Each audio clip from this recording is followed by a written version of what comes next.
sombonglah dengan orang yang sombong. Ni Ustaz Somad cakap, apabila kau sombong dengan orang yang sombong, tu satu sedekah. Faham? Satu pengajaran untuk dia. Satu pengajaran untuk dia. Macam ada satu cerita pada zaman Rasulullah pun, ada satu orang sahabat ni, dia akan pakai pakaian yang paling terang. Dia cerita pasal orang sombong lah. Tetapi sombong yang Allah suka.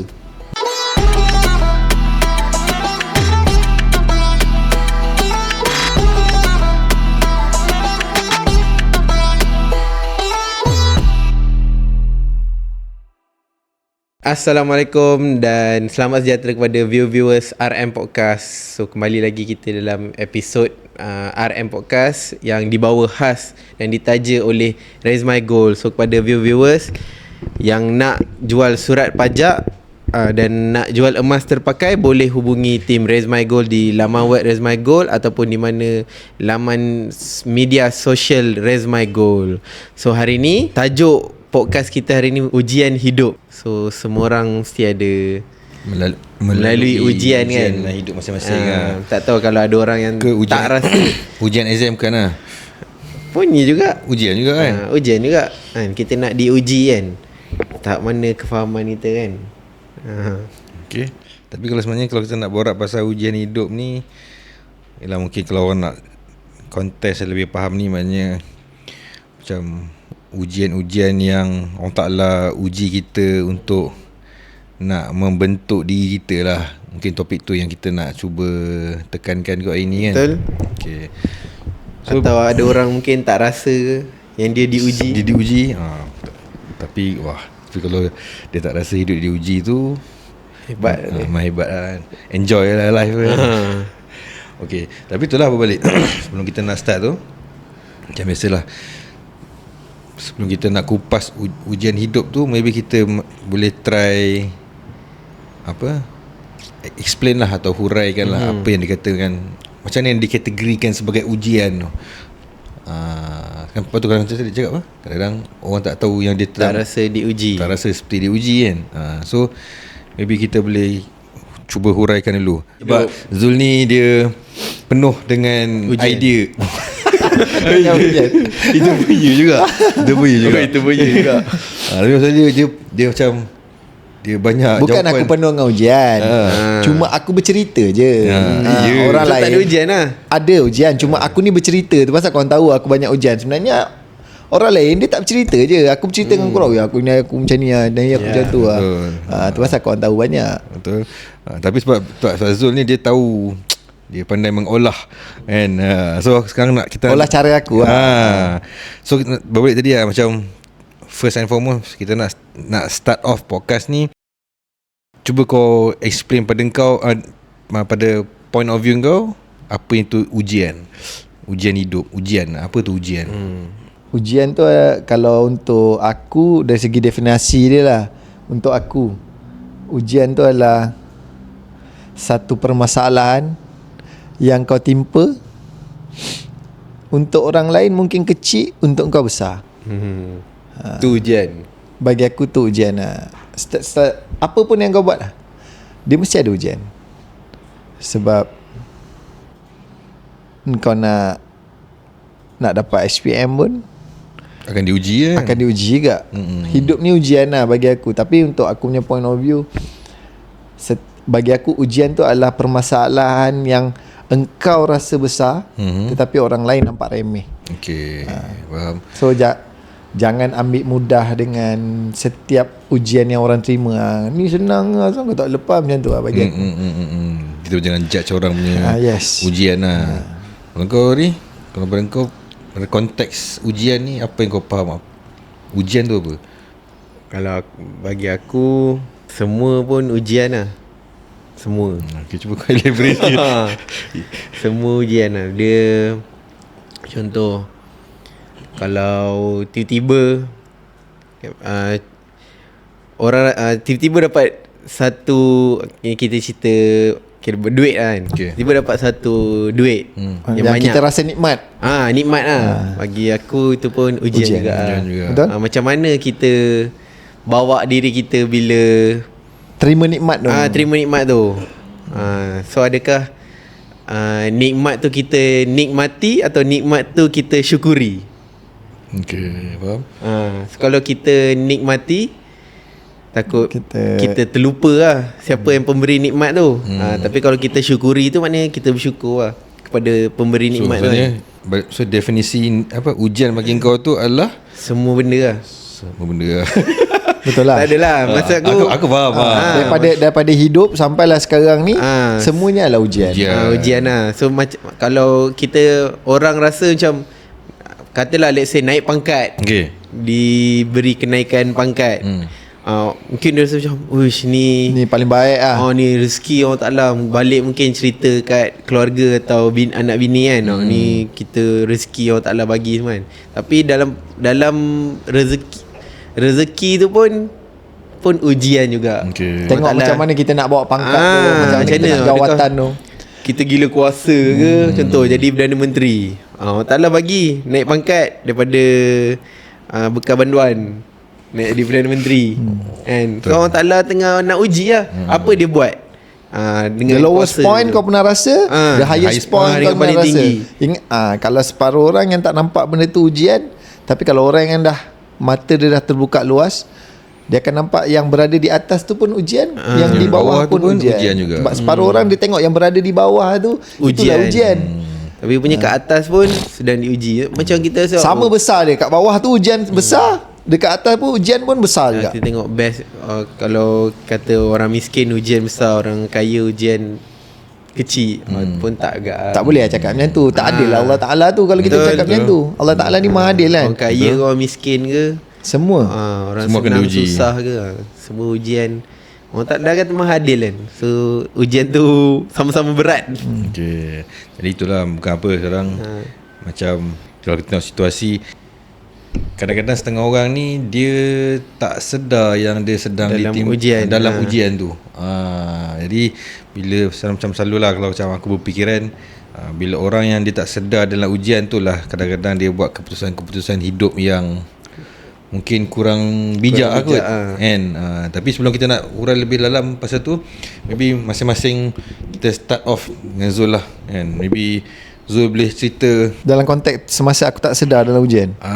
pun boleh, tapi mungkin dalam konteks sama, tapi maksudnya nak yang kata ujian yang betul-betul memberi bekas kat hidup kau lah. Tak kisah ujian nikmat ke, ujian ni ke, tapi ujian tu betul-betul macam memberi significant impact dalam hidup kau. Sebab kita tahu dari lahir sampai sekarang ujian, tapi dalam mana-mana yang ni yang betul-betul akan macam memberi impact lah.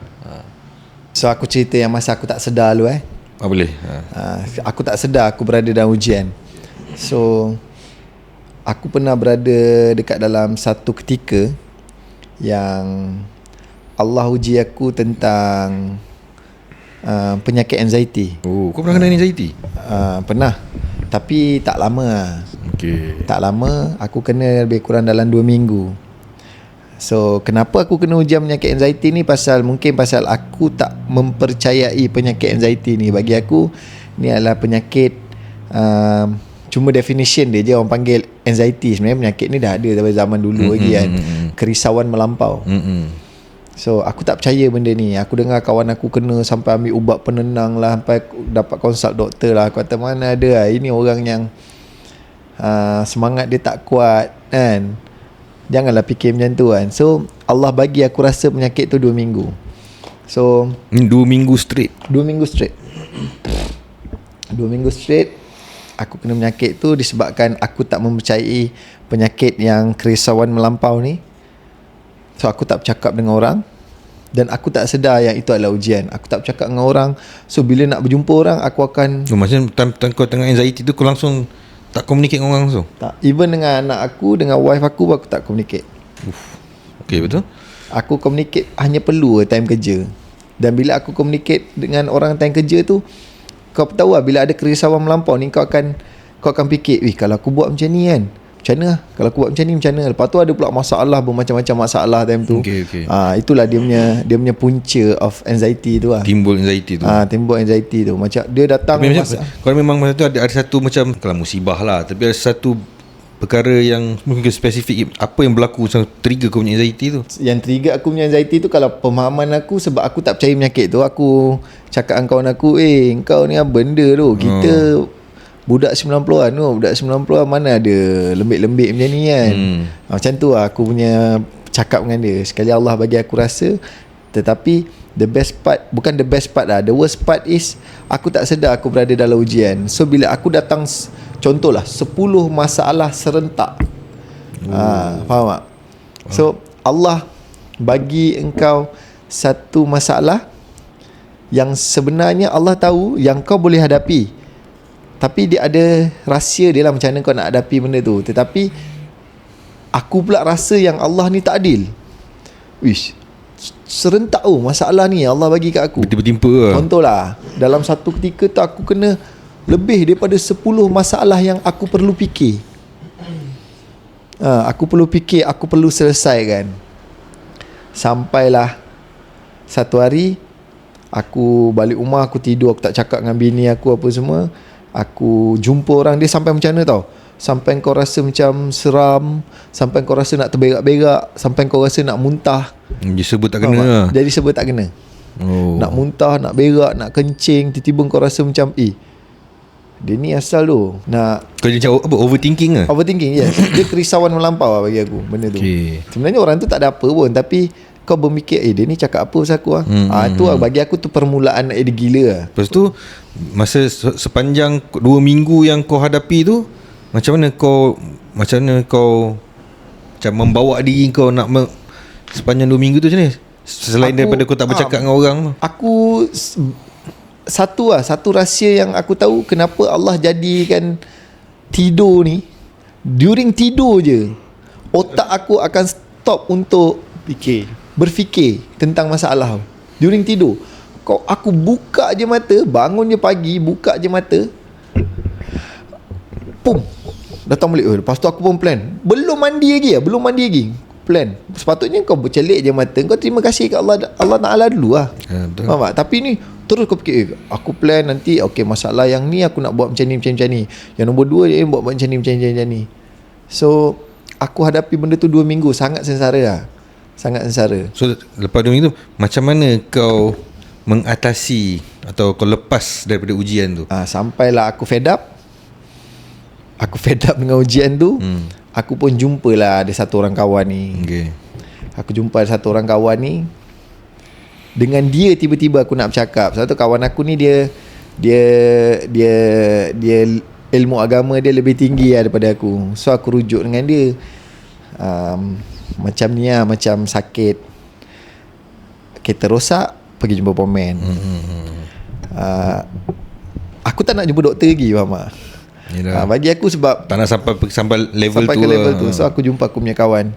Aku pun ceritalah dekat kawan aku tu macam ni. Tak, aku pun tak tahu kenapa aku dengan dia aku boleh bercakap. Mungkin tu penyelesaian yang Allah hantar kat aku lah. So aku pun jumpa kawan aku tu, aku cerita lah A to Z. Sebenarnya aku macam ni. Lepas tu aku cuba selesaikan. Kawan aku tu dia dengar je apa aku cerita. Sampailah aku dah habis cerita, kawan aku tu dia macam buka minda aku. Dia kata dengan aku, tahu tak apa salah kau? Cakap, salah aku? Ni anxiety kot, apa salah aku cakap kan? Dia kata salah aku terlalu banyak sangat pakai perkataan aku. Nanti aku nak selesaikan masalah ni, nanti aku nak buat macam ni, nanti aku nak buat begitu, nanti aku nak buat begini. Bila aku banyak sangat pakai perkataan aku, engkau tak bersandarkan segala-galanya pada Allah Ta'ala. Faham tak? So bagi aku bila tu yang membuka minda aku, bila engkau banyak sangat pakai aku. Contohlah, kita ada macam ni lah, kita ada 2 orang anak. Satu anak ni selalu urut kita, bodek kita, minta mainan. Dia urut, baik hati apa semua, dia minta mainan, jaga hati kita. So kita beli dia mainan, terus beli direct anak kita. Betul. So ada lagi satu anak lagi, dia tak bodek kita, tapi dia anak yang baik juga. Dia tak bodek kita, dia tak urut kita, tapi dia cakap dengan kita, baba nak mainan, tapi tak apa, nanti adik cari duit, adik kerja, adik ambil mainan, adik beli mainan. So kita biarkan, betul. So nak menempuh liku-liku, nak cari duit sendiri, nak struggle tu sendiri nak struggle, nak dapat mainan. Dia dapat juga mainan tu atas usaha dia. Tetapi berliku lah. So aku gambarkan aku dekat anak yang mana tau. aku dekat anak yang Kedua tadi. nombor 2 tu, yang nak selesaikan masalah sendiri. Okey, faham. Tak pergi bersandarkan dekat Allah Ta'ala. Bukan macam perangai anak nombor 1. Okey, faham. Yang bodek, yang manja-manja, yang minta dengan Allah Ta'ala. Faham tak? Faham. Yang ni minta juga, tetapi yang ni dia pakai jalan di sini. So bagi aku, Allah tu dia kata, okey, kau nak guna jalan usaha kau. Ujian ni, aku tahu yang ujian ni Allah bagi. Dan aku tahu juga yang penyelesaian pun daripada Allah Ta'ala. Kau tak boleh selesaikan ujian yang Allah Ta'ala bagi. Betul. Sebab ujian yang Allah Ta'ala bagi untuk seseorang hamba dia, Allah Ta'ala je tahu macam mana cara nak selesaikan. Kita janganlah pandai-pandai nak selesaikan sendiri. Berlandaskan Allah Ta'ala. Sampailah kawan aku tu, berbalik pada cerita tu balik, sampailah kawan aku tu, dia bagi nasihat kat aku, engkau terlalu banyak sangat pakai aku, tu pasal susah. Balik, kau pergi buat solat taubat, kau minta maaf dengan Allah Ta'ala, kau serahkan, merayu dekat Allah Ta'ala, ya Allah Tuanku, aku bertaubat, aku serahkan segala ujian ni kau bagi, dan aku serahkan segala permasalahan ni, kau selesaikanlah untuk aku. Bukan kita menyuruh Allah Ta'ala, tidak, tetapi kita memohon lah. Tapi itu tanda kita lemah. Kita nak menunjuk kita lemah. Bukan kita nak menyuruh Allah Ta'ala, kau tolong selesaikan, bukan tolong, kau selesaikan ni. Itu kurang ajar, tak ada adab dengan Allah Ta'ala. Tapi apabila kita cakap macam tu, kita dengan Allah Ta'ala tu maha mengetahui apa yang ada dalam isi hati kita. So kita nak menunjukkan yang kita lemah. Ya Allah Tuanku, tolonglah selesaikan. Kau selesaikan diri, rendah diri, dengan perasaan rendah diri, kau tolong selesaikan. Dia kata, bukan aku tak nak ujian kau ni, aku redha dengan segala ujian kau bagi, tetapi ya Allah Tuanku, engkau lah sebaik-baik penyelesai masalah. Kan? Aku serah segala-galanya pada engkau. Kalau ini kemahuan kau, badan ni kau punya, jasad ni kau punya, jiwa ni kau punya, suka-suka hati kau, aku cakap kan. The miracle is, aku tidur, esok pagi aku bangun, masalah tu still ada lagi. Aku cakap, buka je mata, penyakit anxiety ni, buka je mata, kerasan melampau tu akan datang. Buka je mata, terus kau risau. Tapi bezanya apa? Sampai aku cakap apa? Mampus apa nak jadi dengan masalah ni. Aku cakap dalam hati lah, mampus apa nak jadi dengan masalah ni, nak jadi-jadi lah. Sampai aku dah let go everything. Aku kata, aku serahkan ke Allah Ta'ala. Ini yang terbaik, aku lalui je lah, kan? One by one masalah. Contohlah, kita ada 10 masalah, satu persatu masalah tu selesai serentak. Pagi tu juga belum lagi aku mandi. Alhamdulillah. So aku dah tahu lah, dekat situ Allah, sebenarnya ujian yang Allah nak bagi kat aku ni, ujian hidup yang Allah nak bagi kat aku ni, dia nak aku belajar sesuatu. Penyerahan pada Allah Ta'ala tu sebulat-bulatnya. Kau jangan ada sedikit pun rasa kau ada usaha kau. Kalau kau rasa kau berusaha pun, betulkan balik niat kau. Gerakan yang kau yakin adalah usaha kau ni, gerakan ini adalah izin Allah Ta'ala. Baru betul cara fikir. So maknanya kalau orang ada depression, kau boleh cakap kau tak suggest lah jumpa doktor. Yes. Bagi aku tak payah. Bagi aku lah, ni aku punya opinion. Tak tahu lah orang nak boleh terima ke tak terima. Anxiety ke. Kalau orang ada depression, kalau ada orang ada anxiety, sebab aku adalah bekas orang yang kena anxiety, tapi aku ni tak lama. Alhamdulillah, Allah nak bagi aku rasa je, bergantung harap ke Allah Ta'ala tu, itulah penawar dia. Sebenarnya kau makan ubat doktor ni, ubat penenang ni, sekejap ke? Jika penawar dia macam sekolah penahan je. Penahan je. Tahan sakit kan.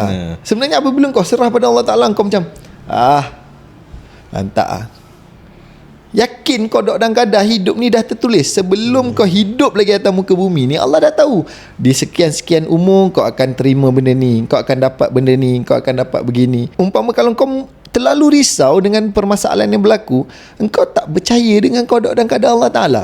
Faham tak? Dekat situ. So engkau pula adalah satu orang yang berfikiran konon-konon lah, berfikiran rasional. Masalah ni ada, kita kena selesaikan.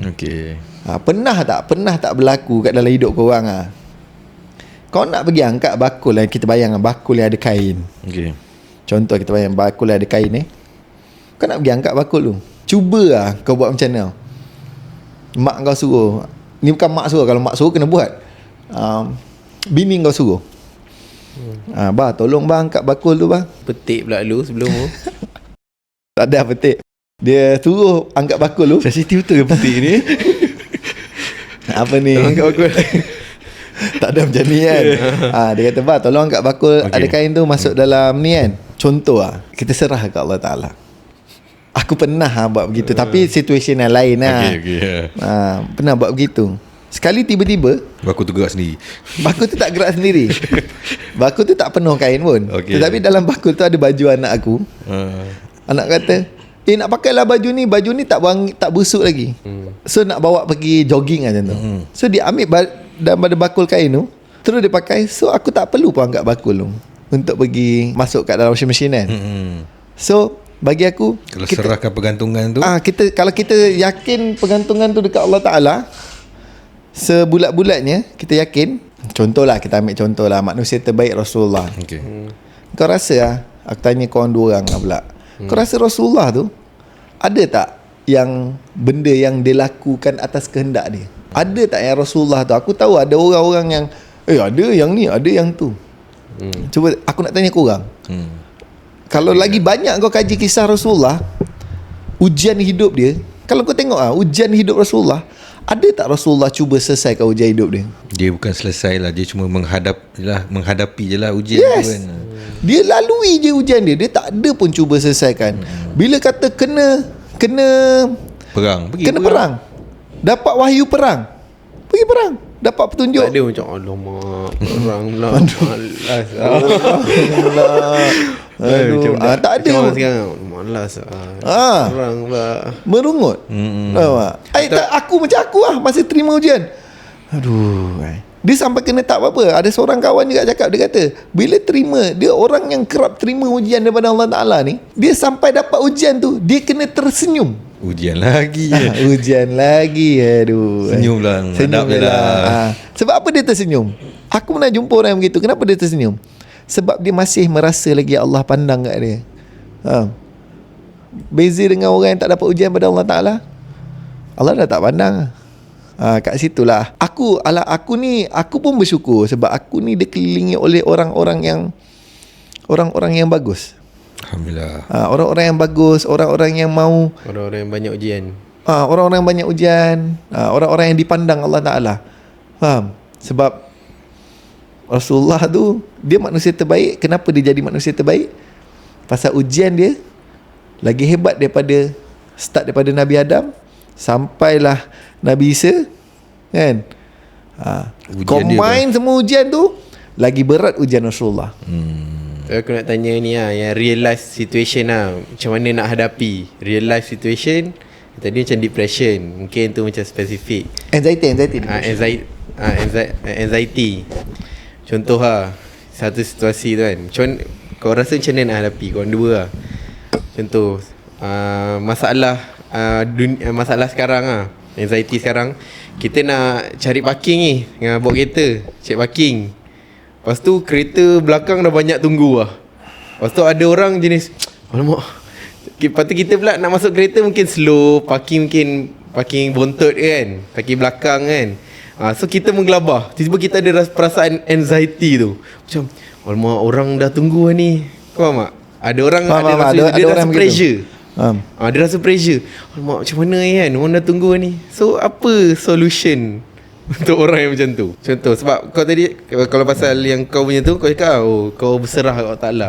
Kan dia nak berserah, dia biar je kereta dia tak parking. Dia Allah Ta'ala ni, dia menggelabah dia Maha Mengasihi dan Maha Menyayang. Dia sayang dekat makhluk dia yang bernama manusia ni. Faham tak? Dia sayang. Dia akan bagi penyelesaian. So contoh kalau dekat situasi yang Harry tadi tu, macam mana bagi aku hadapi? Nak hadapi apa? Kan dia mengelabah kan. Dalam Al-Quran dah bagi tahu, ya ayatuhan nafsu mutmainnah irji ila rabbiki radiyatal mardiyah fad'uli fi ibadi wad'uli jannati. Dia kata wahai jiwa-jiwa yang tenang, kau ingat kat aku kan, kau akan tenang. Macam tu lah. Dia ada lagi sambungan dia belakang tu kan. Tapi dia panggil jiwa-jiwa yang tenang dia. Allah Ta'ala dia tak panggil pun jiwa-jiwa yang menggelabah datang kat dia. Sebab apa jiwa-jiwa yang menggelabah tak boleh datang kat dia? Pasal jiwa-jiwa yang menggelabah ni, dia tak tetap pada Allah Ta'ala. Dia masih lagi ada dunia. Duit tak ada. So yang orang tengah anxiety tu, dia kena tenang. Macam mana dia nak tenang tu? Dia kena zikrullah. Sebab Allah Ta'ala dah beritahu, ingat pada Allah, kau ingat kat aku, jiwa kamu akan tenang. Ingat je kat Allah Ta'ala. So tak payah peduli kan lah. Tak payah peduli. Orang yang tunggu. Dia nak tunggu tu ujian dia hari ni Dia kena tunggu lah. Macam kau yang menggelabah ni ujian kau hari ni faham? Kalau kau tak nak menggelabah, kau bagi je parking tu kat orang. Simple. Hilang gelabah kau. Tapi kalau kau kena masuk parking juga, ingat kat Allah Ta'ala. Sebab ni bukan aku mana-mana cakap, ni dalam Al-Quran. Allah Ta'ala dia dalam Al-Quran tu dia dah bagi lot of solution. Semua bukan lot lah, semua penyelesaian masalah hidup kau. So maknanya kita tak payah senang kata, dia lebih mudah dia macam ni lah. Kita tak payah peduli lah apa orang fikir. Yes. Contoh, kita tengah nak masuk parking, kita slow nak masuk parking. Orang belakang terpaksa tunggu. Betul. Kan? Lepas tu tiba-tiba orang tu tak boleh tunggu. Orang tu sampai tunggu keluar kereta ketuk nak gaduh dengan kita. Yakin je lah, memang hari tu kita kena gaduh. Bukan kita kena cakap sorry bang. Kita cakap sorry. Dah cakap sorry lu. Tapi dia still nak gaduh. Tapi dia tak, nak sebab gaduh. kau cakap orang tu datang nak gaduh. Hari tu kita kena gaduh. Kau cakap macam tu, tak ada sorry dulu tadi. Betul. Aku terus skip. Minta maaf. Aku terus skip. Aku cakap sorry dah hati. Sorry, tak dengar. Tak dengar. Tak dengar pula. Itu memang betul barang lagi tu. Tak, maksud aku, kalau boleh elak balah tu kita elak. Elak balah itu saranan Rasulullah. Kalau boleh kita elak balah. Tapi kalau hari tu macam Rasulullah juga, kalau hari tu diperlukan perang lah. Tapi sebelum nak sampai perang tu, berapa banyak kali Rasulullah sabar. Faham tak? Berapa banyak kali Rasulullah sabar, barulah perang. Faham? So macam kita lah, macam ni, kita nak sampai perang lah ni, tapi kita sabar lagi. Sabar masuk parking, ngelabang. Dia ketuk buat tak tahu lagi, buat tak nampak. Dia ketuk lagi, dia pecah macam ni lagi. Dia dah cekak sini, dah tumbuk kita 3-4 kali. Kita dah pingsan masuk hospital. Baru kita pergi perang. Kalau ada orang macam tu. Tapi ada separuh orang, dia ingat Allah Ta'ala, senang lah.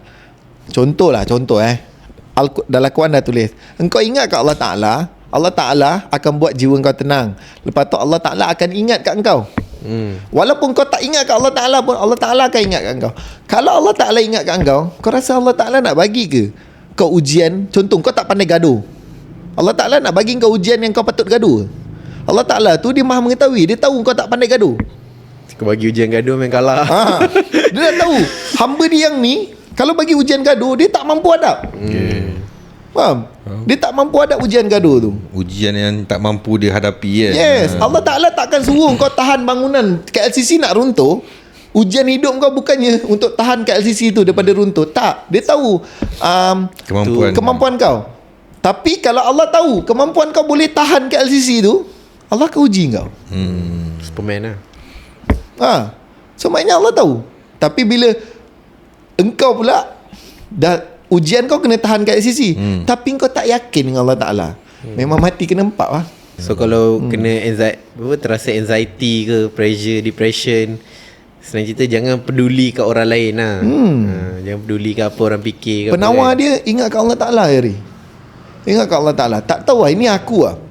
Based on experience kau lah. Based aku punya experience, kena masalah kerisauan melampau, anxiety, depression, apa-apa mental problem kan. Daripada dia terus melarat, the early stage dia, kau kena cepat-cepat rapat dengan Allah Ta'ala. Cepat-cepat rapat. Tapi rapat macam mana maksudnya? Kalau orang macam rapat, tak nak cari macam mana rapat macam mana kan? Rapat macam mana Contohlah, kau suka satu orang perempuan. Kau nak rapat dengan perempuan tu. Apa kau buat? Kahwin dulu lah. Sebelum kahwin, get to know perempuan tu, mana rumah dia, siapa kawan dia. Betul tak? Macam itulah juga kita dengan Allah Ta'ala. Cari tahu apa Allah Ta'ala suka, apa Allah Ta'ala tak suka. Allah Ta'ala ni apa? Hebat mana Allah Ta'ala ni? Dah tahu. Bila dah tahu, perempuan kita minta nombor telefon, betul? Nak rapat dengan perempuan tu kan, minta nombor telefon, dah dapat nombor telefon, borak. Macam tu dengan Allah Ta'ala. Cari macam mana nombor telefon Allah Ta'ala. Macam mana cara kita nak berhubung dengan Allah Ta'ala ni? Banyak orang cakap apa? Yang menghubungkan kita dengan Allah Ta'ala ni solat. Kan? Itu kita punya line telefon lah kita dengan Allah Ta'ala. Habis apa dia? Ha? Bukan solat? Solat lah. Oh, solat. Oh, Stupid. sorry lah. So itu kita punya line telefon. Ayat kita macam mana? Kan kita bila dapat nombor telefon mesti nak borak, betul? Tu lah kita punya doa. Lepas tu sebelum nak doa tu, panggil lah lu Allah Ta'ala. Dulu kita panggil nak ngorat pun, you macam tu kan. Jijik kan kan. Aku pun dah kata jijik benda. Aku coy. Benda ni. Macam tu dekat. Panggil Allah Ta'ala. Allah. Lagi lembut. Kalau kau boleh panggil Ayu, sayang, my bubu, baba. Apa lagi yang lagi menggelikan lagi? Kau panggil perempuan. Tahu lah. Apa pengalaman kau? Munchkin apa lagi? Munchkin macam nama anjing tu. Munchkin nama kucing. Kucing. Pedigree kau panggil lawek kau contoh. Pedigree. Contohlah apa yang lagi manja-manja. Lagi manja. Panggil Allah Ta'ala dengan manja. Sampailah panggil dia, jangan tanpa rasa jemu. Sebab Allah Ta'ala pun tak jemu dengan kau. Sebab kau buat salah, Allah Ta'ala tak jemu dengan kau. Kau dapat ujian, kau tak berbalik pada dia pun, Allah Ta'ala tak jemu dengan kau. Tapi kau pula nak jemu dengan Allah Ta'ala. Kau siapa tu? Faham tak? Betul. So panggil Allah Ta'ala. Allah. Jadi bila itu yang jadi timbul rasa rapat dengan dekat dengan Allah tu. Barulah boleh rapat dengan Allah Ta'ala. Nak kata betul-betul Allah rapat dengan kita, macam mana Allah nak sambut tangan kita bila kita panggil dia jawab. Contohlah aku panggil Allah. Tiba-tiba dengar, ya Zul, nak apa? Berjurai mata. Aku dah tak mau lah. Isi dunia ni aku dah tak mau lah. Faham tak? Pasal kau dah nampak, engkau dah dapat cinta dunia yang kau rasa indah ni. Kau dah dapat cinta yang paling indah. Bukan orang, satu zat yang cipta dunia ni. Engkau cintakan dunia ni, makhluk dia ni. Tapi ni satu zat yang menciptakan alam semesta ni, dia panggil nama kau. Dah tak ada apa lagi lah. Betul. Tunggu mati lah. Contoh kan. Faham. So aku nak ke situ. So bila dalam ujian hidup yang ni, bagi aku, serahkan dia pada Allah Ta'ala. Allah Ta'ala tu sebaik-baik penyelesai. Allah tu maha kuasa. Engkau ni tak ada kuasa untuk mengubah sesuatu pun. Engkau ni, kita ni, kau pula macam korang. Kita ni macam aku pada kan. Elok sangat dia. Macam kita ni, kita ni hanya bersangka dengan sangkaan kita je. Faham tak? Kita je sangka, aku yang ubah benda ni. Disebabkan aku jadi macam ni. Disebabkan macam ni jadi macam ni. Semua kita hanya percaya sangkaan kita. Faham? Boleh kau nak buat perangai macam tu. Boleh. Buat dengan sombong lah dengan orang yang sombong. Kalau kau nak macam tu, tiba-tiba kau nak dia sombong macam tu, sombonglah dengan orang yang sombong. Ni Ustaz Somad cakap, apabila kau sombong dengan orang yang sombong, tu satu sedekah. Faham? Satu pengajaran untuk dia. Satu pengajaran untuk dia. Macam ada satu cerita pada zaman Rasulullah pun, ada satu orang sahabat ni, dia akan pakai pakaian yang paling terang. Ni cerita pasal orang sombong lah. Tetapi sombong yang Allah suka. Faham tak? Di ketika perang, dia ni orang Islam, dia ni sahabat Nabi. Dia akan pakai baju yang paling terang, baju yang paling menyerlah daripada orang lain. Color dia akan paling menyerlah, dan dia akan buat uara kat perang. Sebelum perang tu dia akan melalak, buat provokasi. Sampailah Rasulullah cakap apa? Perangai dia tu Allah tak suka. Kepribadian dia tu Allah tak suka. Tetapi dia tunjukkan kepribadian dia di tempat yang betul, di ketika perang, untuk menunjukkan pada pihak musuh yang dia tak takut. Memang dia suruh musuh attack dia, tu pasal dia pakai baju yang striking supaya orang attack dia. Perangai tu di tempat yang betul, Allah paling suka perangai dia. Sebab apa? Dia buat tu niat untuk Allah Ta'ala, ke jalan Allah. Faham? So sombong pada orang yang sombong adalah sedekah. Sedekah. Aku ada satu ni lah, curious lah. Kalau bagi korang kan, korang dua kan, Korang dua tapi selalu aku yang jawab. ya aku tahu, aku pandang sini sikit. Lebih kan kat kopiah tu ni. Aku pandang sini sikit. And ini macam mungkin orang selalu fikir pasal ujian kan. Kita kata kalau orang banyak duit ni pun satu ujian kan. Tapi mesti orang miskin siam, kalau aku nak ujian orang kaya. Contoh kan, Ujian orang kaya. dia nak jadi kaya kan. So korang rasa lah, ujian mana lebih senang untuk tempuh? Ujian jadi orang kaya ke ujian jadi orang miskin? Sebab orang kaya tak pernah lagi lah aku dengar nak jadi orang miskin. Macam bestnya jadi orang miskin. Ada? Siapa? Orang kaya nak dia orang miskin, sahabat Nabi. Ya, jangan, itu lain itu lah. lain Dia lah. tak ada pun kata nak jadi miskin. Dia nak hidup bersederhana. Tindakan dia tu menampakkan dia tak mau kekayaan ni. Tapi tak ada pun dia kata bestnya jadi orang miskin. Tak ada kan.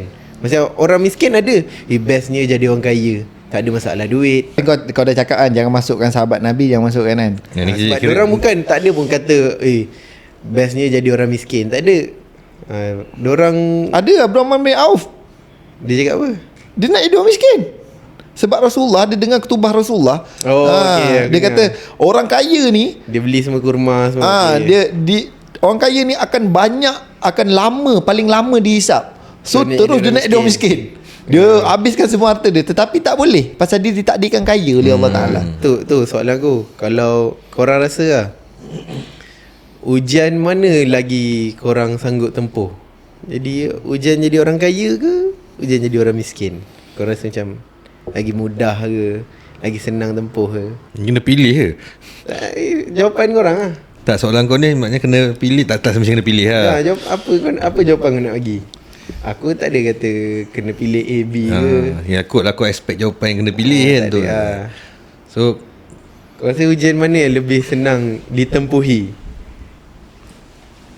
Dan kalau korang pilih apa-apa, dan kenapa? Kan? kalau secara jujurnya aku tak berani jawab soalan ni. Sebab? Sebab Kenapa? kalau Kau dah bagi jawapan? sebab kalau contohlah aku cakap, aku nak kalau aku dah lebih pilih, aku nak uji, Aku nak jadi orang kaya. contoh kan, kau Uji sebut orang macam tu. kaya. Sekali orang Ta'ala uji aku macam tu. Lepas tu aku tak boleh nak bawa ujian macam tu.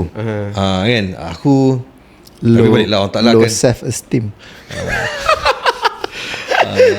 So tapi lah orang Ta'ala takkan uji sesuatu yang di luar kemampuan kita kan.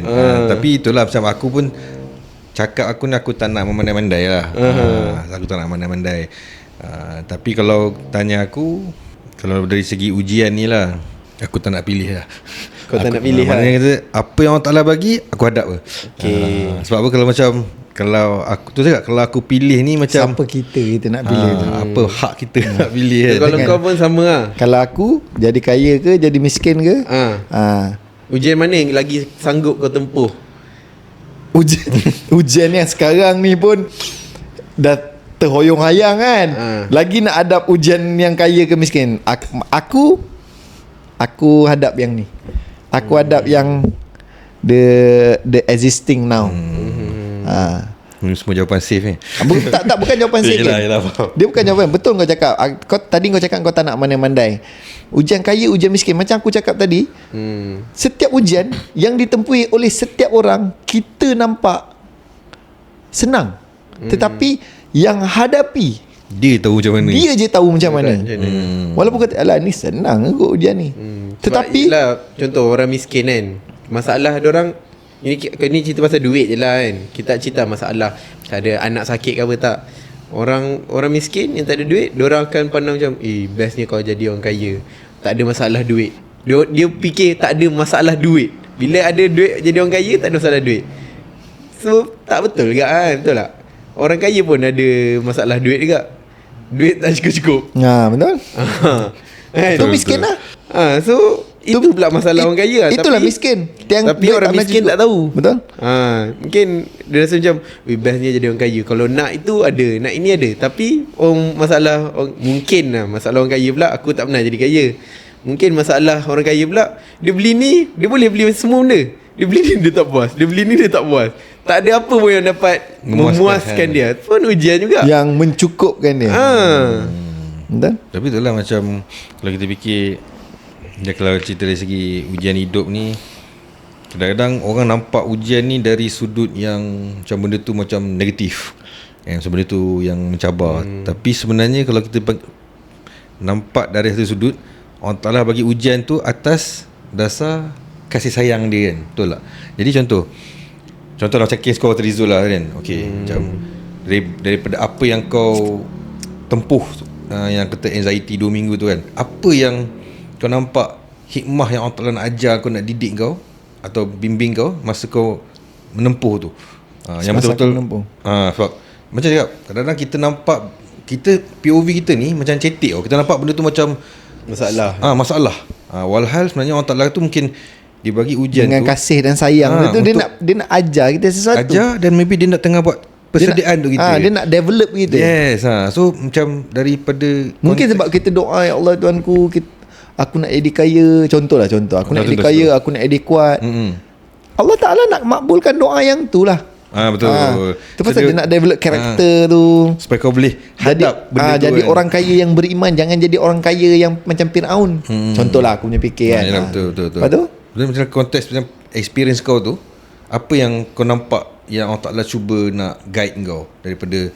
Sebab kalau orang nampak, bagi aku lah, orang yang nampak tu sebagai masalah, dia akan dapat masalah saja. Tapi kalau kita nampak tu sebagai hikmah, kita akan dapat hikmah. Tapi kalau macam experience kau, apa hikmah kau dapat di situ? hikmah yang aku dapat before dan after, apa pembelajaran yang aku dapat selepas aku, alhamdulillah lah, aku rasa aku dah terlepas daripada ujian tu. Bukan aku dah selesai dah ujian tu. Hikmah yang aku dapat adalah pengantungan harap pada Allah Ta'ala tu. Sebab sebelum aku hanya cakap pakai mulut, aku tak jalani praktikal lagi. Aku banyak belajar teori, dengar ceramah lah, buka buku lah, apa semua. Cakap semua orang cakap, cakap semua orang boleh cakap. So Allah tengok, mungkin ni aku punya POV lah. Mungkin Allah cakap, wah, dia ni cakap pandai. Bagi dia tengok, bagi betul dia praktikal sikit. Ni Macam mana pengantungan harap dia dengan aku, faham? macam mana pengantungan harap dia dengan Allah Ta'ala. Bagi dia test sikit. So Itulah hikmah dapat. hikmah dia, selama ni kita cakap pakai mulut, sebenarnya bagi aku pengantungan harap pada Allah Ta'ala ni adalah kau kena serahkan bukan mulut, bukan otak. Kau kena serahkan ni badan, jiwa dan raga ni kau pada Allah Ta'ala. Datang kepada Allah Ta'ala dalam keadaan kau lemah dan longlai. Engkau longgarkanlah segala tulang belulang kau ni. Kau lembutkanlah segala tulang belulang kau ni. Kau lembutkanlah segala muscle-muscle kau yang selama ni kau bangga keras-keras ni. Lembutkan. Datang pada Allah Ta'ala, serah diri, badan ni, jiwa raga ni. Sebab kau dah tahu ni, kaki, tangan, badan Allah punya, Allah bagi pinjam. Suka-suka hati Allah nak buat apa. Betul. Kan? Contoh, aku bagi kau pinjam telefon aku. Sekali bila aku nak balik telefon aku nak patahkan depan muka kau, handphone aku, kau boleh marah. Contoh. Betul lah. Kau tak boleh marah, betul? Ya. Handphone Tuhan aku, kau, walaupun handphone tu aku dah bagi kat kau, aku bagi kau pinjam. Faham? Aku dah bagi kau pinjam. Bukan bagi lah, aku dah bagi kau pinjam. So aku ambil balik handphone tu, aku patahkan depan mata kau. Walaupun dalam handphone tu dah ada nombor kau, ada gambar kau, apa semua, tu handphone aku. Aku patahkan, kau tak boleh cakap apa. Begitu juga dengan Allah Ta'ala. Apa hak aku untuk bercakap sesuatu pada Allah Ta'ala, sedangkan kau dah tahu ini pinjam. Kita dah belajar teori pakai otak, tapi di ketika tu Allah uji aku sedikit praktikal. Okey, faham. Selepas tu dia ada penyusulan dia lah yang lebih. Apa yang kau kena tempuh tu lah. Dia, bila kau lepas ujian yang ni, dia akan uji lagi kau dengan ujian yang bagi aku dia akan up level lah. up level. Bila kau dah lepas daripada ujian tu, dia akan datang ujian yang up level untuk engkau up level. Tetapi Allah dah tahu ujian yang ni untuk kau facing ujian yang lagi ni, yang lagi besar ni. Dia bukan terus bagi yang lagi besar. Dia bagi berperingkat. Face by face lah. Dia bagi face by face. Ikut kemampuan. Allah tu maha mengetahui kan hamba dia kan. Ikut kemampuan hamba dia di ketika itu lah. Okay. Contoh tu terus dia bagi paling besar. Tak ganap diri aku ni. Kita tak boleh nak bawa benda tu kan. Tak ganap diri aku ni. So dia maha mengetahui. Dia maha mengasihi, maha menyayang. Serai lah kat dia. Betul. So ni tangan kaki dia punya, apa nak jadi jadilah. Itu yang aku belajar di ketika aku lepas pada Facing ujian. tu lah. During facing dan Selepas aku tu terlepas tu, dah lulus mungkin alam. Aku pun tanya soalan tu. Kau rasa pada pandangan kau lepas lah ujian tu, maksudnya lepas dah habis fasa tu dah habis. Fasa tu. Lepas tu dia datang fasa lain. Fasa Tapi lain untuk tu ujian tu spesifik, kau rasa kau berjaya ke tak berjaya? aku berjaya. Lulus lah. Aku rasa aku lulus. Apa yang membuatkan kau rasa kau lulus ujian tu? Ada apa-apa yang macam dalam mungkin orang kata apa, pengesahan Dia senang cerita lah. Okay. Bagi aku senang cerita. Kita Jadi ambil kita dah end dah ni. Senang cerita. konteks kita bagi contoh duniawi. Engkau tak lepas ujian matematik, kau kena ulang lagi ujian matematik tu.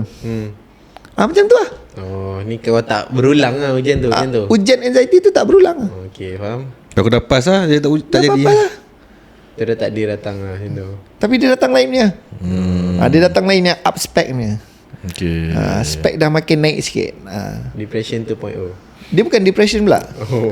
Dia datang ada ujian-ujian ni kan. Tapi macam soalan kau tadi, apa ujian dalam hidup kau yang memberi kesan dalam hidup aku? Itu lah tu dia. Tu antaranya. Beberapa lah. Ada lagi masa jadi ayah. Okay. Masa nak jadi bapa kan. Tu teringat dalam kepala otak. Lepas tu ujian kecil-kecil, tak dapat beli aiskrim tu biasa lah. Dapat beli aiskrim. Aku curious lah. Macam korang apa tadi korang cakap, ataupun banyak orang kata setiap ujian tu ada hikmah dia. Kan? Lepas tu ujian ni pula selalu dikait dengan benda negatif. Betul tak? Selalunya Benda negatif. Maksudnya ujian je berat. Ujian je benda negatif lah. Faham maksud aku? So boleh ke macam aku terfikir sebabkan ujian tu dia mesti ada hikmah. Boleh ke kita nak rasa lah, ataupun mungkin korang lebih tahu lah, boleh ke nak rasa macam ni instead of kita nak sebut macam Allah Ta'ala bagi ujian, tapi kita sebut Allah Ta'ala bagi satu rahmat. Boleh Kita tak pandang tu sebagai ujian lah. Boleh lagi bagus. Sebab bagi aku, macam aku cerita tadi lah, bila kau diterima ujian, kalau kita pandang the sudut positive way, Allah tu masih lagi ingat nak bagi ujian kat engkau. Allah tu masih lagi memandang kau. Tapi orang tu tak, Itulah dia tak, satu rahmat. Yelah, dia tak rasa POV dia berubah lah. dia tak rasa macam Allah Ta'ala bagi ujian lagi. Tapi instead of dia cakap macam tu, tapi dia cakap Allah Ta'ala nak bagi aku rahmat ni. Macam dia happy. Boleh. Sebab apa? Happy sebab apa? Sebab masih dipandang Allah Ta'ala lagi. Daripada engkau hidup. Contohlah, kenapa ujian tu adalah satu rahmat lah. Macam Harry cakap, kenapa ujian satu rahmat? Hidup atas muka bumi ni, kalau tak terima ujian, siapa yang hidup atas muka bumi ni, daripada lahir sampailah dia tua, masa mati tu ujian dia mati je. Dia tak terima ujian. Siapa? Firaun. Yang tak terima ujian ni jadi macam Firaun lah. Yang tak terima ujian ni atas muka bumi ni, yang kita tahu lah, Firaun, Namrud. Faham tak? Dia punya ujian ujung-ujung, bila Allah kata dah, kau dah over the limit. Tapi ni aku punya pendapat pula lah. Mungkin aku boleh kata tak setuju lah dengan aku kata Firaun tak dapat ujian. Bagi aku macam nak pandang, aku tak nak pandang, aku tak nak guna ayat ujian. Aku nak guna ayat macam rahmat Allah Ta'ala. Maknanya kasih dan sayang Allah Ta'ala tu lah. Aku rasa yang Firaun ni, Allah Ta'ala tu, kita tak cakap ujian lah. Allah Ta'ala tak bagi ujian, tapi Allah Ta'ala bagi dah rahmat tu. Maknanya bagi ujian lah. And bagi aku macam equal lah, sama kan. Tak ada bagi rahmat tu, tapi dia sendiri tak nampak, dan dia berpaling. Dia tak sedar. So tu sebab Dia tak sedar macam kau cakap dia. Sebenarnya nikmat tu adalah satu ujian. Macam dia tak dapat sakit, dia tak pernah rasa penyakit demam, dia tak pernah rasa, Firaun ni dia tak pernah rasa pening kepala, dia tak pernah rasa demam. Faham tak? Dia dah sampai dia menyangkakan diri dia tu Tuhan. Sedangkan time tu dia hidup pada zaman Nabi Musa, sekali pada zaman Nabi, dan Nabi dia dah jumpa Nabi Musa. Dia dah berdialog dengan Nabi Musa. Nabi Musa dah menyampaikan dakwah daripada dia, tetapi dia tak mengambil jalan sedar. Yelah tu, maksudnya Allah Ta'ala tu dah bagi kasih dan sayang. Betul. Allah Ta'ala tu hantar manusia terbaik pada zaman tu untuk beri peringatan pada dia. Tu pasal kodok dan qadar ni memang ada. Kodok dan qadar ni, ketentuan Allah Ta'ala ni, itu dah ketentuan Tertulis Allah Ta'ala lah. dah tertulis. Tetapi Allah Ta'ala juga, dia bagi kita pilihan. Dia nak test lah. Dia nak test. Dia bagi kita pilihan. Okay.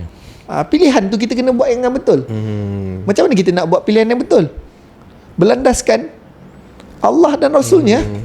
Itu je. Baru pilihan kita betul. Contoh, nak main pickleball. Nak main pickleball. Buat perkara pickleball tu apa? Main sukan lah. Main sukan. Beriadah. Perkara sia-sia.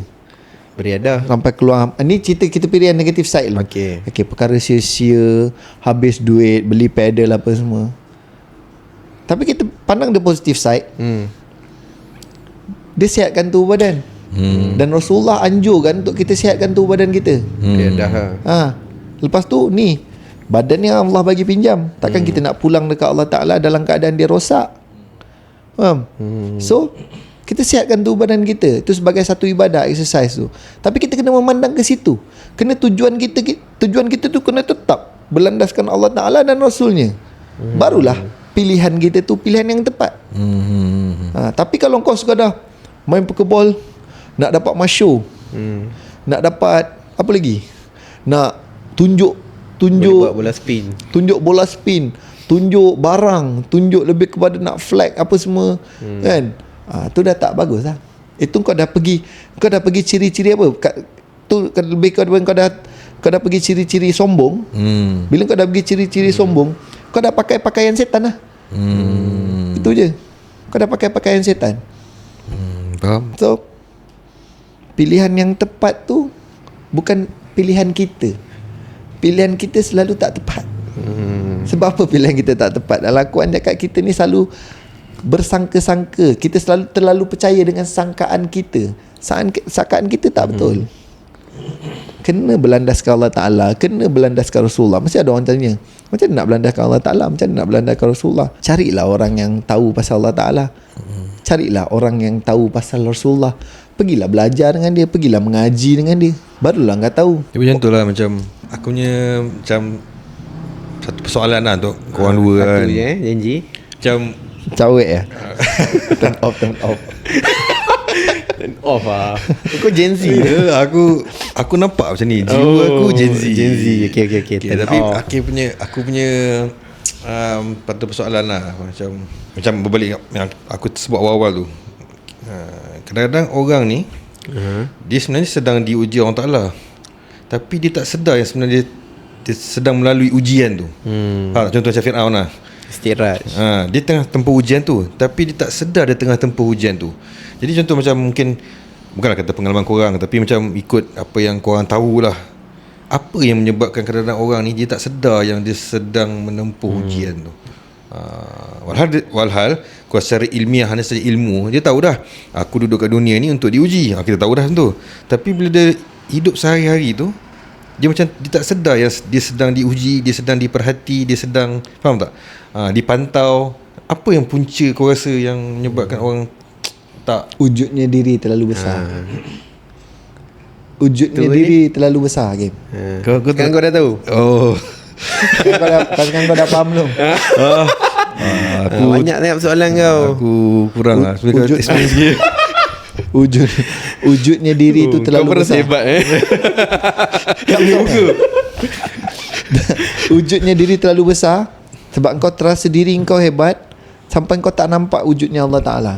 Okey, contohlah macam Contoh macam lagi. kes macam yang anxiety tadi lah. Okey. Ataupun yang orang hidup susah ke apa kan. Kau main-main dengan ujian hidup aku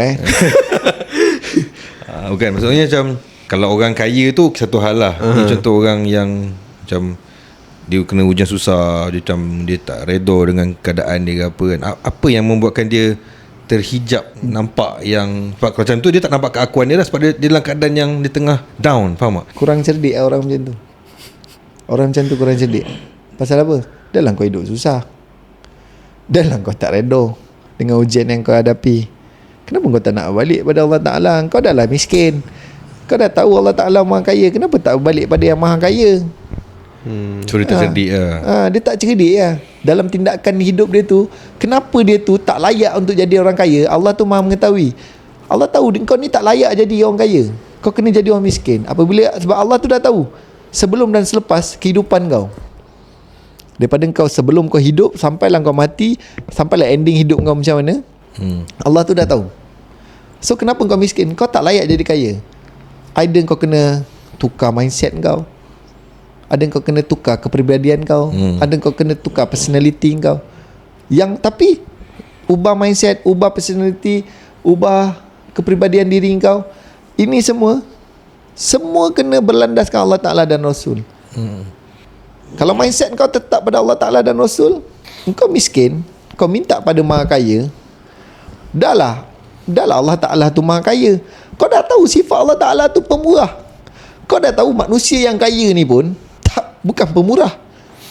Ada yang pemurah, tapi bukan semua. Tapi kau dah tahu ni paling kaya ni, dia punya kaya ni tak boleh banding dengan makhluk dalam muka bumi ni, alam semesta ni. Dan dia ni maha pemurah. Mintalah. Apa yang kau dah tahu kau miskin, kau nak guna usaha kau lagi, pergi kerja apa semua, memang tak kaya kan kau. Cuba kau pergi kerja, dalam masa yang sama sebelum kau pergi kerja tu, kau minta dengan Allah Ta'ala, mudah-mudahan Allah Ta'ala izinkan berubah hidup kau. Allah bagi kaya sikit dulu. Betul? Kaya sikit. Betul, Allah bagi kaya sikit dulu. Nak tengok boleh Nak buat tengok, diri tak? boleh buat diri ke tak? Betul. Sombong lah, riak. Tak, betul. Kalau kau tengok dekat luar negara, kita tengok luar negara, aku ada tengok dokumentari, orang menang loteri tiba-tiba 13 juta USD. Itu sebenarnya dia pergi pengajaran kat siapa? Bukan kat orang tu je. Dia bagi pengajaran kat aku yang tengok video tu. Dia menang loteri 13 juta. Dalam masa 6 bulan dia jadi orang miskin balik. Allah nak tunjuk duit yang banyak ni bukan sesuai dengan semua orang. Faham? Bukan sesuai dengan semua orang. Kau tak tahu manage, engkau jadi jakun. So kau berterima kasih lah dengan keadaan kau yang kau ada sekarang ni. Tapi minta sikit bodek lah dengan Allah Ta'ala kan. Ya Allah Tuhanku, bukan minta semua. Minta dengan Allah Ta'ala tu, ya Allah Tuhanku, pinjamkan sikit kekayaan kau tu pada aku. Kata sedikit je, pinjamkan sikit pada aku. Mudah-mudahan Allah bagi yang sedikit tu. Kaya lah kau. Mungkin kau minta kaya, kau tak cakap spesifik, kau tak cakap kaya duit, kaya harta. Allah bagi kau kaya ilmu. Mungkin daripada ilmu kau yang kaya tu boleh jana pendapatan kau. Kan? Faham tak? So semua berbalik pada Allah Ta'ala. Kau nak lakon mana pun, semua berbalik pada Allah Ta'ala. Kenapa malu nak minta? Walau kau orang miskin, dah lah kau tak nak minta dengan Allah Ta'ala. Lepas tu kau yakin dengan usaha kau, dengan minta maaf lah, cakap aku pun pernah jadi orang miskin, orang susah, aku pun pernah hadapi benda tu, dan aku yakin aku ni belajar universiti boleh mengubah masa depan aku. Aku ni kerja macam ni boleh mengubah masa depan aku. Aku pun sibuk kerja. Sebenarnya tak. Bila makin kau mengenali Allah Ta'ala, belajar kau, pekerjaan kau, segala usaha kau. Dulu aku cakap usaha tak mengkhianati hasil. Tak mengkhianati hasil. Betul. Dulu aku begitu. Usaha tak mengkhianati hasil. Tapi apabila kau lagi tahu pada Allah, lagi kau kenal Allah Ta'ala, lagi kau dekat dan rapat pada Allah Ta'ala, sebenarnya usaha kau tak memberi bekas pada kejayaan kau hari ini. Sebab apa? Suka-suka hati Allah Ta'ala je. Sebab aku dah tengok, aku ni belajar universiti, kawan aku belajar tak universiti pun, keputusan peperiksaan dia pun compang-camping. Tapi kehidupan dia, kalau kita pandang dari sudut kasar, dari sudut duit dah, dia multi-millionaire, Mat. Mana yang dulu aku yakin tu, yang aku belajar pandai kerja macam ni, dapat duit banyak? Tak. Baru aku tahu sebenarnya usaha tak mengkhianati hasil tu, itu perkataan orang kafir. Perkataan orang yang betul-betul bertauhid ke Allah Ta'ala. Usaha kita ni tak membuahkan hasil tanpa izin Allah Ta'ala. Kita hanya perlu yakin yang gerak kita ni, yang kita cakap usaha ni, gerak kita ni adalah atas izin Allah Ta'ala. Ini adalah gerak Allah Ta'ala. Dah, lepas tu carry on. Apa nak jadi? Jadi ke? Tak jadi ke? Dah Allah Ta'ala gerakkan. Tak jadi, dia nak ajar sesuatu. Kalau benda tu berhasil dan berjaya, dia nak mengajar sesuatu juga. So, jadi pun makin dekat dengan Allah Ta'ala. Tak jadi satu usaha kita pun makin dekat dengan Allah Ta'ala. Bukan tak jadi menjauhkan kita pada Allah Ta'ala. Segala usaha kita yang tak jadi tu menjauhkan kita pada Allah Ta'ala. Segala usaha kita yang jadi tu menjauhkan kita lagi pada Allah Ta'ala. Ada juga kawan aku cakap apa? Dapat nikmat, bawa ke jalan rahmat. Itu baru nikmat. Kalau nikmat bawa ke jalan rahmat, jangan bawa nikmat tu untuk kau punya enjoy kan. Tak boleh lah. Faham? Tak dimanfaatkan dengan cara tak betul. dimanfaatkan.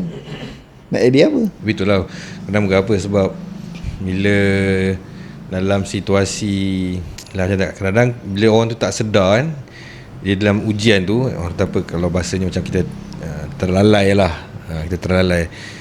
End up tu cakap kadang certain decision hidup yang dibuat tu dia bukan keputusan yang benar lah. Jadi itulah macam aku cuba nak tekankan yang sebenarnya kita ni kena sentiasa sedar yang Allah Ta'ala tu tengah uji kita. Jadi bila kita berbuat sesuatu tu, maknanya kita tak ada buat dengan keadaan yang mengikut nafsu kita kan. Itu je lah yang kenapa topik ujian hidup ni yang kita nak cuba tekankan tu lah kan. Sebab semua ada ujian masing-masing. Dan macam aku cakap tadi, kita pun tak boleh kata macam ujian kau, aku tak boleh kata ujian kau senang kan. Kena kat aku kata terbalik pula kan. Kita tak boleh nak kata. Tetapi kadang kita setiap saat hidup kita tengah ujian, tapi kita tak sedar yang kita ni sedang diuji. Bagi aku itulah yang menyeramkan. Nak elak daripada tengok ujian orang ni apa?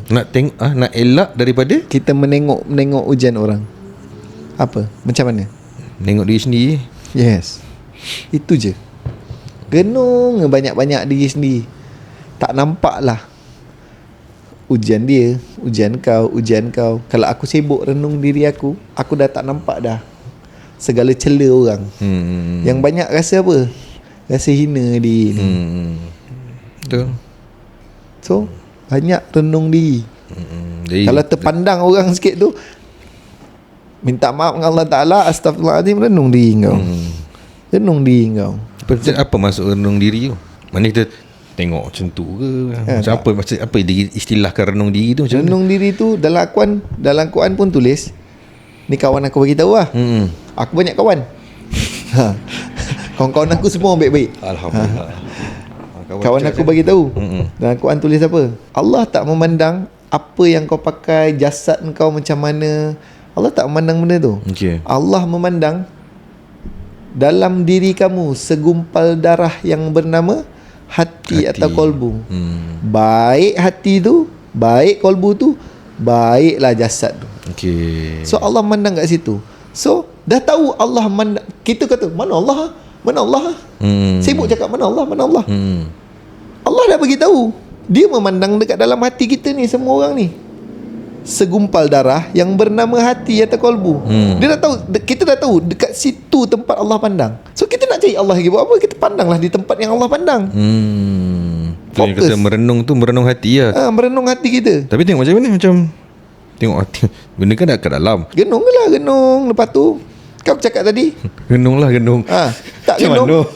Kau genung hati kau, genung diri kau. Dengan itulah kita balik-balik, dengan kita panggil Allah Ta'ala. Kita nak rapat dengan Allah Ta'ala, kita nak bodek dia kan. Renung hati kau. Kita dah tahu tempat Allah pandang dalam hati. Lepas tu kita tak tahu Allah ni kat mana. Betul? Allah ni tidak bertempat. Betul. Kita tahu Allah kat mana. Kita dah tahu, Allah dah bagi tahu soalan, jawapan bocor yang Allah memandang dekat dalam hati setiap hamba dia. Kita pandang di tempat Allah pandang tu, kita panggil nama dia. Ngorat ada. Allah. Orang Allah Ta'ala. Dapatkan cinta Allah Ta'ala. Tu cinta maha hebat. Dia macam kata renung tu, renung hati tu lah. Renung diri tu renung hati. diri, renung hati tu lah. Dan apa sepatutnya kalau renung tu, apa sepatutnya kita nampak? Adakah ada apa-apa kot lah boleh experience kau ke apa sebab yelah. Apa sepatutnya kita nampak? Maksudnya macam untuk kita nak menghadapi ujian hidup ni kan, aku kata dari sibuk ni kita sibuk renung diri kita sebab kita nak dapat ujian tu, kita renung diri kita apa yang dah mudah faham dia lah. Mudah faham dia. Kan tadi kita dah renung hati kita. Okey. Di tempat yang Allah di tempat yang Allah renung. Okey. Kita renung di tempat yang Allah renung. Okay. Kita panggil dia betul. Okey. Macam aku cakap tadi. Kita menunggu apa? Kita panggil Allah, Allah, Allah. Kita menunggu Sahutan ni. sautan dia. Ya Zul, nak apa? Contoh. Contoh. Macam-macam cara lah dia. Macam-macam cara lah. Kan? Kod-kod macam Rasulullah, Malaikat datang. Kan dekat Gua Hira tu malaikat datang. Betul. Dia mendajat ke Allah Ta'ala dekat Gua Hira tu. Dia panggil Allah Ta'ala, Allah, Allah, Allah. Malaikat datang Jibril. Dia kata apa? Iqra, bacalah. Kau tak pelik ke? Jibril wahyu pertama bagi tahu dekat Rasulullah, Iqra, bacalah. Allah tu Maha mengetahui, betul? Betul. Allah tu Maha mengetahui. Dia tahu Rasulullah tu tak tahu baca. Dia tahu Rasulullah tu buta huruf. Orang tak baca menulis kan. Dia tak tahu membaca dan tak tahu menulis. Tetapi Jibril suruh bacalah. Apa yang nak dibaca? Jibril datang bawa buku. Tak ada lah. Tak ada kan? Di ketika itulah Jibril bagi tahu dekat Rasulullah, ni apa aku faham ah. Okey. Yang dia suruh baca tu, baca ni kita pakai apa? Mata tu, renung. Bacalah diri ni. Bacalah diri ni. Renung diri ni. Itulah kita baca tu lah.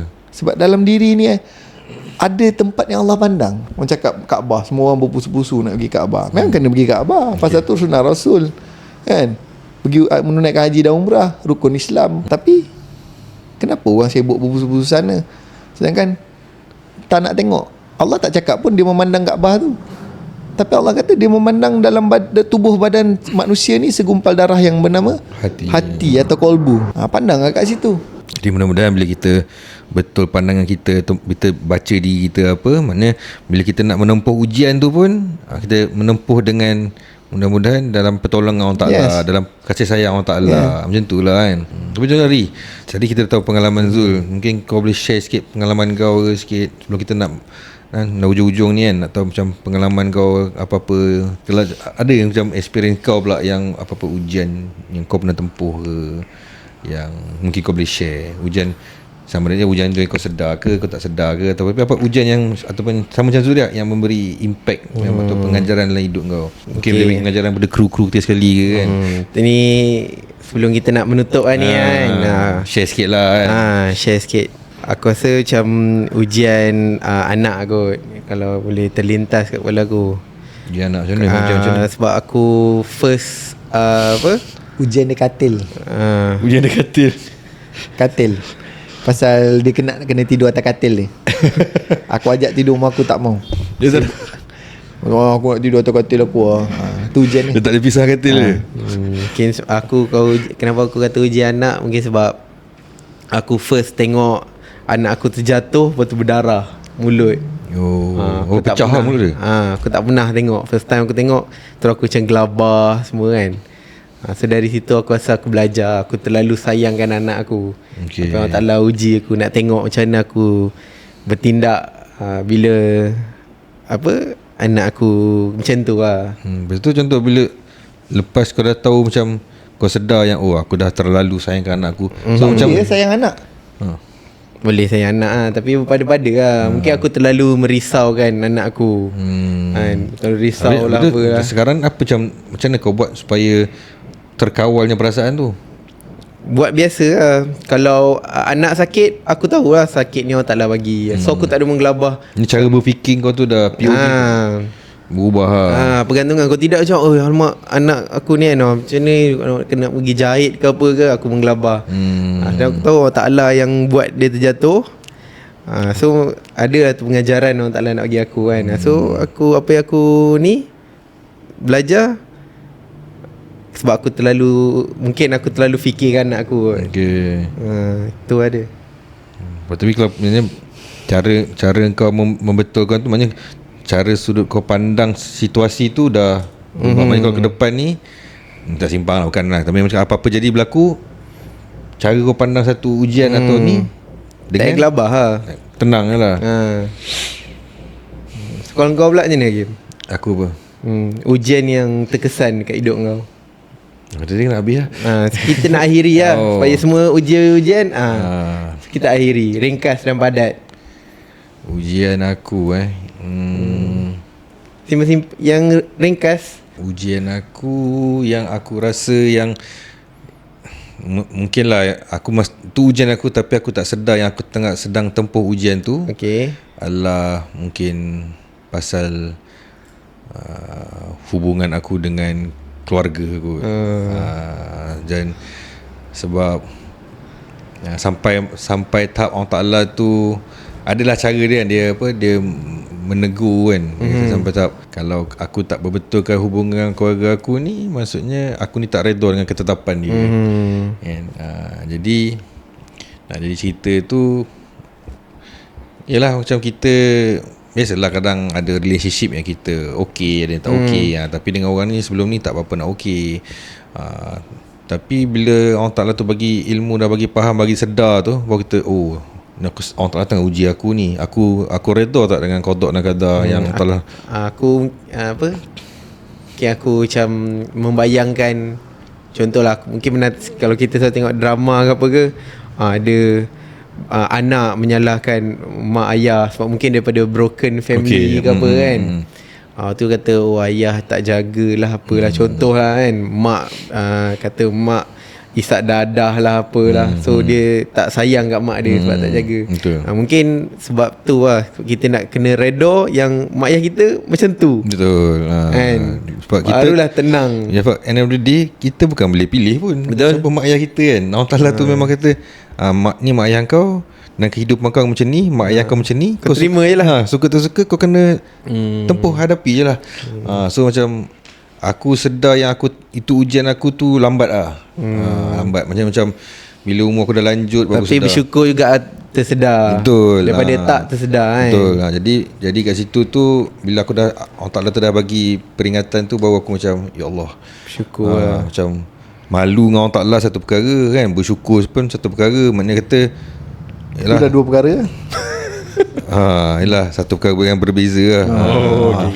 Sebab apa? Sebab dan Allah Ta'ala tu masih lagi bagi aku peluang dan kesempatan untuk aku perbaiki dan perbetulkan balik situasi tu kan.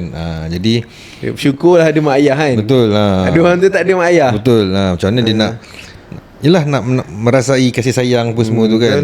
Jadi sebelum kita nak akhiri tu, macam aku nak mengatakan sebenarnya ujian Allah Ta'ala bagi kat kita ni sebenarnya itulah cara nak mengajar. Mengajar, dan sebenarnya itulah cara Allah Ta'ala nak memanggil kita balik kepada dia kan. Sebab manusia ni kalau tak diuji, dia hanyut, dia seronok, dia rasa hidup dia okey kan.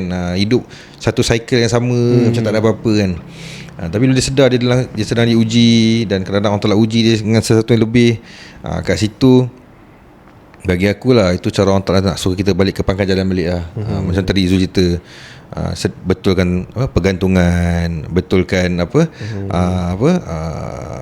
tauhid kita, macam kita memohon kepada Allah Ta'ala, Allah Ta'ala mudahkan urusan kita ke apa kan. Jadi kalau kita sedar yang sebenarnya ujian tu adalah cara Allah Ta'ala kembali nak memanggil kita kembali kepada dia, maknanya kita ni kita kena bersyukur lah tu yang kau tadi.